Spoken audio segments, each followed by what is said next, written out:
Welcome to Spam Filter for Your Brain, bite-sized ponderings on how our thoughts influence our behaviour and our lives, and because we're all connected, how our thoughts impact the world. I'm here to help people reconnect with their bodies and declutter their brains. And I don't believe that we should just magically know how our emotions and our thoughts impact our lives if no one ever teaches us. So let's learn this stuff together.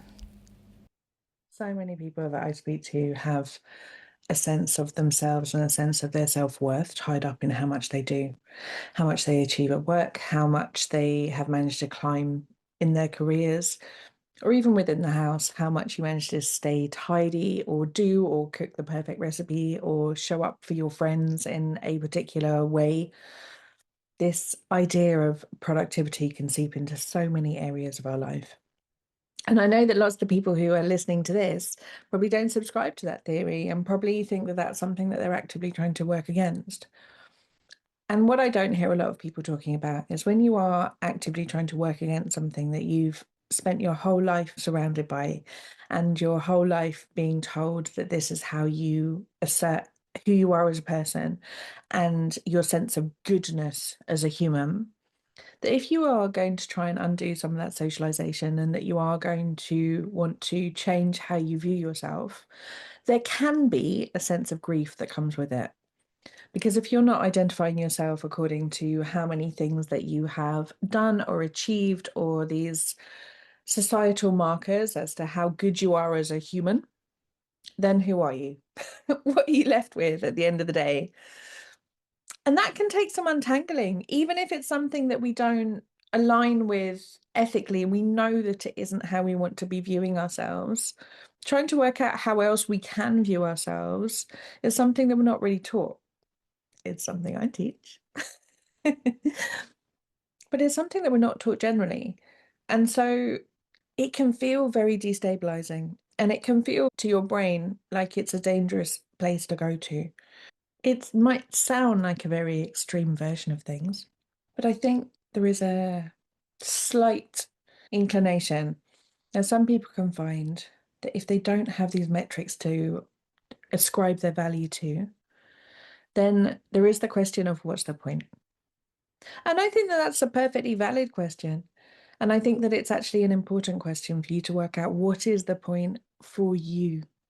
What are the things that you value? What are the things that you treasure? Who do you want to be out there in the world? What do you think the world needs more of? What do you think the world needs less of that you work against? And it can be very hard to reach and grab for those things when you're really struggling to put all the jigsaw together. And that's why I recommend trying to work on some of this stuff when you're not feeling like you've got to strive and explain who you are to yourself and to others.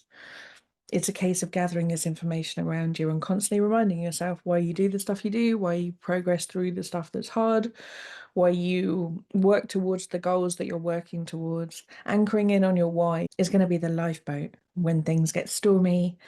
And if you are working against something that you've believed your whole life, a loss of identity is going to feel pretty stormy, especially when we're not surrounded by models and examples as to how that's ever been done. We are, let's remember, the first generation, I believe, to be pushing against an awful lot of this stuff. There is these underlying beliefs that we've had about being viewed according to our output, according to our aesthetics, according to how valuable we are to others. All of this stuff are things that have wonderfully kept our species alive up until now. But some of the socialization, arguably a lot of the socialization, has been latched onto by people who make quite a lot of money out of making us feel like we're not doing the right thing, we're not doing good enough, and however much we do just isn't enough.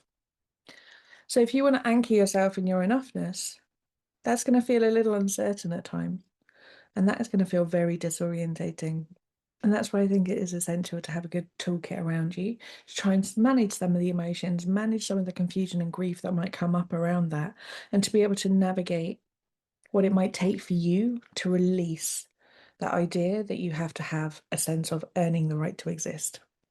Because you don't need to earn the right to exist. You're here You're probably doing your best. Your best is going to look different on different days. And all of this stuff, however much you do, however much you achieve, you're still worthy of love, care, and compassion. And if you believe that too, then you're someone who puts love, care, and compassion out in the world. And damn it, we need more of that right now. This is just your reminder this week. Because sometimes unlearning this stuff can feel so confusing. And that's normal. It's our brain trying to assimilate who we are now with all the things that we've been taught in the past. These kind of messages are things that we learn to work through, and we work through a lot quicker with toolkits that I teach inside Self-Care School. There's loads of links to free resources in the show notes here. And I would just request a little ask from me. If you find these podcasts useful, would you mind sharing them with one friend or sharing them on social media? I spend a lot of time and effort trying to make sure that these huge ideas are simmered down to digestible chunks every week in short, easy to digest formats. And I would love to be able to get these missives into more people's ears so they can have more days of more ease. If you would like that too, please do share it. I'd be so grateful. And I look forward to speaking to you next week. If you've been enjoying what you're hearing on the podcast, you will love Self-Care School. Self-Care School is longer versions of this, more in-depth and more personalised. We have a whole hub of courses from body image to boundaries, perfectionism, time management, and a whole range of other topics. You name it, there's probably a course on it. But most importantly, we also have a weekly group coaching call where you get to apply this stuff to your everyday life and get support to try and untangle your own story from some of the emotions that you might not be enjoying in your life. If you would like to learn how to apply this work to your specific situation and to be building a life of your dreams, I would love to see you inside. Do pop over to selfcareschool.co.uk.